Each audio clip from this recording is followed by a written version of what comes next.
प्रिय विद्यार्थियों, सुप्रभात।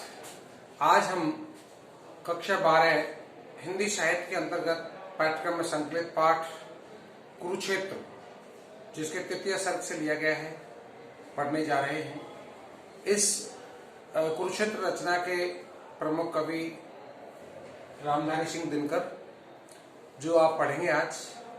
इनकी प्रमुख रचनाओं के बारे में यदि हम पता करें तो रेणुका, हुंकार, रसवंती, नीलकुसुम, कुरुक्षेत्र, उर्वशी, रश्मिरथी, नीम के पत्ते, आत्मा की आंखें, बापू, दिल्ली आदि और भी विभिन्न काव्य रचनाएं या पद्यभाग द्वारा इनके द्वारा लिखे गए हैं। बाल साहित्य भी इनके द्वारा लिखा है। गद्य के क्षेत्र में भी इन्होंने कुछ रचनाएं लिखी हैं। प्रमुख रूप से हम देखें तो संकलित पाठ कुरुक्षेत्र के अंतर्गत कवि ने तृतीय सर्ग से यहाँ पर संकलित भाग लिया गया है। इसमें महाभारत का महाकाव्य के पौराणिक माध्यम पात्रों के माध्यम से युद्ध एवं शांति के संबंध में प्रश्न उठता है कि शांति कब स्थापित हो सकती है, युद्ध से या शांति प्रेम से। यह प्रस्तुत तृतीय सर्ग में संकलित इसमें भीष्म व युधिष्ठिर के मध्य संवाद चल रहा है। एक तरफ भीष्म है, एक तरफ धर्मराज युधिष्ठिर है। दोनों के मध्य संवाद चल रहा है, बातचीत चल रही है। युधिष्ठिर स्वयं को दोषी मानकर युद्ध से विमुख हो रहे हैं, यानी स्वयं युद्ध करने से मना करते हैं। भीष्म ने प्रश्नोत्तर के माध्यम से बता रहे हैं कि छल, कपट एवं धोखे से बनाई गई शांति शांति नहीं होती, बल्कि यह तो युद्ध की दबी हुई चिंगारी है। साथ ही वो ये भी कहते हैं कि युद्ध का असली दोषी कौन होता है, यानी वह जो कि अन्याय के विरुद्ध न्याय हेतु हथियार उठाता है, या फिर वह जो अन्याय और ताकत से कृत्रिम शांति थोपने का प्रयास करता है। भीष्म तरह तरह के तर्कों से युधिष्ठिर को समझाते हैं। यहां इस कविता का संदेश है कि यदि हम सही हैं तो अन्याय का विरोध युद्ध तक जाकर कर सकते हैं। यद्यपि युद्ध निंदनीय है, गलत है, परंतु अन्यायपूर्ण शांति से वह ठीक है। अन्यायपूर्ण शांति को कभी स्वीकार नहीं करना चाहिए, उसके अगेंस्ट हमें खड़ा होकर के युद्ध कर लेना चाहिए, उसमें कोई परेशानी नहीं है। देखिए, अब शुरू करते हैं पाठ को।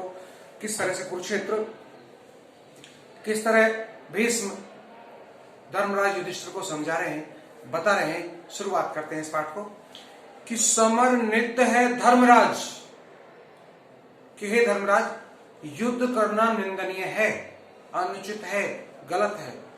कि समर नित्य है धर्मराज, पर कहो शांति वह क्या है, जो अनिति पर स्थिर होकर भी बनी हुई सरला है। कि धर्मराज, अब आप बताइए कि वैसे हम मानते हैं कि समर माने युद्ध निंदनीय है, किंतु कहो शांति वह क्या है, वो शांति क्या है जो अनिति पर स्थित होकर भी बनी हुई सरला है। अनिति पर जो शांति स्थापित की गई हो, कहने का तात्पर्य है कि जो युद्ध के विभीषिका से किसी को शांत कर दिया गया, वो दबा दिया गया युद्ध के भय से, तो क्या वो शांति हो सकती है? अर्थात नहीं। भीष्म इस बात को युधिष्ठिर धर्मराज के लिए बता रहा है कि सुख समृद्धि का विपुल कोष संचित कर कलबल छल से, और किसी क्षुधित का ग्रास छीन धन लूट किसी निर्बल से। समझा रहे धर्मराज युधिष्ठिर को भीष्म पितामह कि हे धर्मराज, कि सुख समृद्धि का विपुल कोष, कि सुख समृद्धि का बहुत बड़ा खजाना संचित कर कलबल छल से, कपट से, छल से, किंतु क्षुधित का ग्रास छीन धन लूट किसी निर्बल से। किसी गरीब के हाथ से उसके रोटी का हिस्सा छीन लिया, एक ग्रास छीन लिया हो, और किसी का धन लूट लिया हो, और लूट लाट करके अपने आप में बहुत बल, छल, कपट से ही बहुत ज्यादा शांति स्थापित करने की भावना यदि किसी ने पैदा कर ली हो, तो क्या वो शांति होती है? अर्थात नहीं। कि सब समेट पहरी बिठला कर कहती कुछ मत बोलो, और शांति सुधा बहरई ने इसमें गरल क्रांति का घोलो। हिलो डुलो मत हृदय रक्त अपना मुझको पीने दो, अचल रहे साम्राज्य शांति का जियो और जीने दो। ऐसा संदेश जो देते हैं, तो आप अपनी बात देखो कि सब समेट पहरी बिठला करके, सर पर समेट करके जल बल कपट से, छल से, बल से, और उस पर पहरी बैठा दे, ठेकेदार बैठा दे, और कहती कुछ मत बोलो, कुछ मत बोलो, सब शांत रहो, जिसको जो चाहे बोलो। शांति सुधा बह रही न, इससे गरल क्रांति का घोलो। कि अब ये बिल्कुल शांति अमृत रूपी शांति सुधा बह रही है, अब इसमें क्रांति का कोई जहर मत घोलिए। हिलो डुलो मत, हृदय रक्त अपना मुझको पीने दो, कि कोई हिलेगा डुलेगा नहीं। तुम्हारे हृदय हार्ट का रक्त मुझे अब पीने दो, यानी तुम्हारा शोषण मुझे करने दो। अचल रहे साम्राज्य शांति का, और उनके साम्राज्य शांति का अचल रहे, उसे कोई छेड़ने वाला ना हो। जियो और जीने दो, और जियो और जीने दो का जो बात कहने की क्षमता रखते हैं ऐसे लोग, क्या वहां पर स्थापित रूप से शांति हमेशा बनी रखने लायक होती है? अर्थात नहीं। तो सच्चे सत्ता सिमट समझ जिसके हाथों में आई, और शांति भक्त वे साधु पुरुष क्यों चाहे कभी लड़ाई।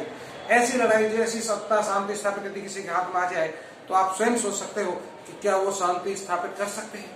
यानी हम यहाँ कह सकते हैं कि यहाँ पर दिनकर जी की जो रचनाएं हैं, उन रचनाओं में प्रमुख रूप से हम देखते हैं कि दिनकर जी के काल में सामाजिक चेतना विद्यमान रही है, और राष्ट्रीय भावना जिसका मूल तत्व रहा है। आपको ये बात देखने को मिलेगी। देखिए कि सच है सत्ता सिमट सिमट जिनके हाथों में आई, और शांति भक्त वे साधु पुरुष क्यों चाहे कभी लड़ाई।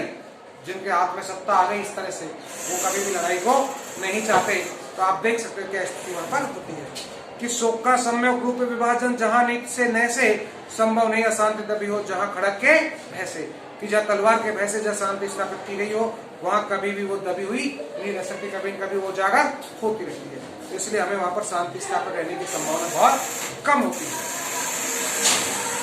जहां पालते हो अनैतिक पद्धति को सत्ताधारी, जहां सूत्रधार हो समाज के अन्यायी अभिचारी, नीति युक्त प्रस्ताव संधि के जहां ने आदर पाए, जहां सत्य कहने वालों के शीश उतारे जाए।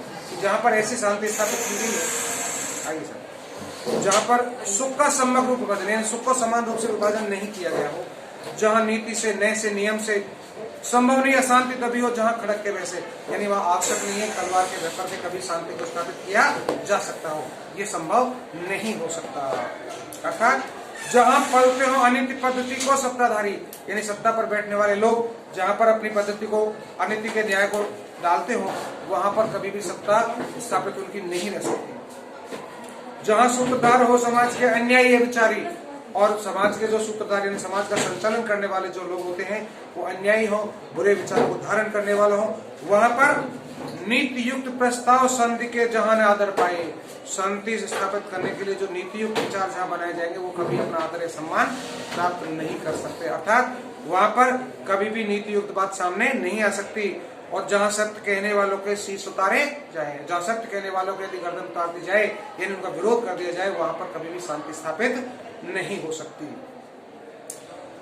जहां खड़क बन एकमात्र आधार बने शासन का, दबे क्रोध से भबक रहा हो हृदय जहां जन जन का, जहां इस तरह से अपने तलवार के बल पर शांति स्थापित की गई हो, वहां पर जहां खड़क बल एकमात्र आधार बने शासन, यानी तलवार के बल पर ही जहां शासन को स्थापित किया गया हो, दबे क्रोध से भबक रहा हो हृदय जहां जन जन का, जहां पर हृदय जन जन व्यक्ति का हृदय क्रोध के कारण अपने दबा करके जहां बैठा हुआ हो, ऐसी स्थिति में सहते सहते अने जहां मर रहा मनुष्य का मन हो, यानी जहां पर सहते सहते सहन करते करते मनुष्य का मन को ही जहां दबा दिया गया हो, समझ का पुरुष अपने को धिक्कार रहा जन जन हो, हर व्यक्ति अपने आप को धिक्कारता है, अपने आप को कायर पुरुष की श्रेणी में रख करके कहता है कि तुम्हारे अंदर ये इनका विरोध करने की क्षमता क्यों नहीं, कि जब तुम्हारे साथ इतने अत्याचार किए जा रहे हैं तो तुम्हारा विरोध करना चाहिए। ऐसा कहते हुए वो कायर पुरुष अपने आप को धिक्कारने लग जाते हैं कि अहंकार के साथ घृणा का जहां द्वंद हो जारी, और ऊपर शांति तलातल में हो छिटक रही चिनगारी। ऐसी स्थिति जहां पर होगा अहंकार के साथ घृणा का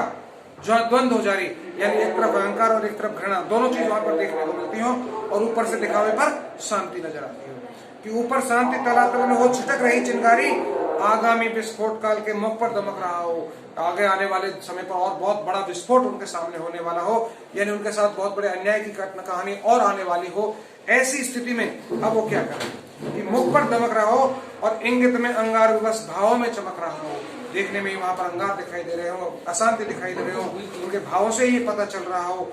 ऐसी स्थिति में हमें क्या करना चाहिए कि पढ़कर भी संकेत सजग को किंतु सत्ताधारी, जो सत्ताधारी इन सब बात को समझ रहे हो, पढ़ रहे हो, देख रहे हो, लेकिन फिर भी वो इस बात को नहीं जान पाए हो कि दुर्मति और अनल में दे आहुतियां बारी बारी, लेकिन फिर भी अपनी दुर्मति वाली कठोर बुरी बुद्धि के साथ में वो रह करके और अनल में अग्नि में जहां प्रज्वलित कर रहे हो, आहुतियां बारी बारी, यानी अपने दुराचार की, अपने अनितियों की वो बार बार आहुतियां दे रहे हो, अग्नि में इस तरह से अपने कार्य कर रहे हो। ऐसी स्थिति में कि कभी नए शोषण से, कभी उपेक्षा, कभी दमन से, अपमानों से, कभी कभी सर वेदक व्यंग वचन से, और ऐसे वो लोग तो तलवार के बल पर जिन्होंने अपना शासन स्थापित किया है, वो लोग कभी नए शोषण से, नए नए तरह के उनके शोषण करने की बात उनके सामने आई हो, कभी उपेक्षा के द्वारा, कभी दान दमन के द्वारा, कभी अपमानों से, और कभी कभी सर वेदक व्यंग वचन से, यानी हृदय को भेदने वाले बाणों के रूपी वचनों से कभी इनका दुराचरण कर रहे हो, किन्हीं को दमन कर रहे हो, किन्हीं का अपमान कर रहे हो, तो वहां पर उनके द्वारा बनाई गई शांति क्या शांति स्थापित हो सकती है? हे धर्मराज, अब आप स्वयं ही बताइए इस बात को। इस तरह से भीष्म धर्मराज के सामने, युधिष्ठिर के सामने अपने विचार व्यक्त करता है।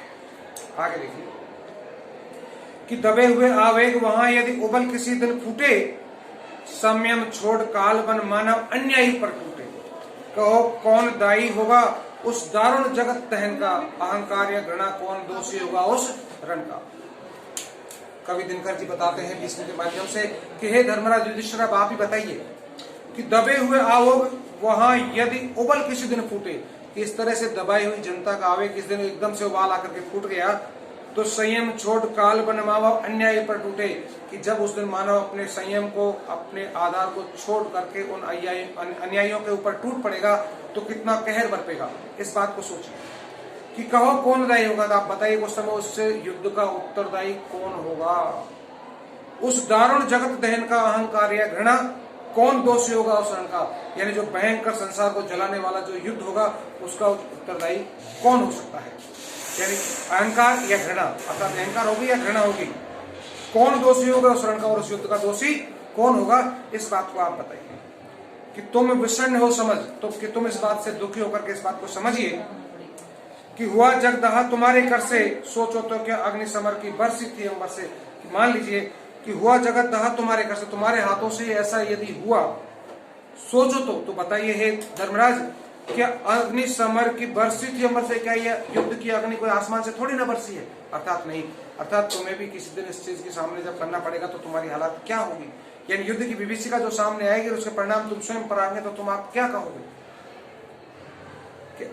अथवा अकस्मात मिट्टी से फूटी थी यह ज्वाला, या फिर तुम ही बताइए, ये तो जो दुराचरण किए उसके विरोध में आप जाकर के युद्ध की स्थिति सामने आई, या फिर ये कोई मिट्टी से कोई अकस्मात कोई निकलने वाली युद्ध की विभीषिका नहीं थी, या मंत्री के बल से जन्मी थी यह शिखा कराला, या किसी मंत्री के बहुत बड़े उस विरोधाभासात्मक वातावरण से यह युद्ध की विभीषिका को जन्म मिला?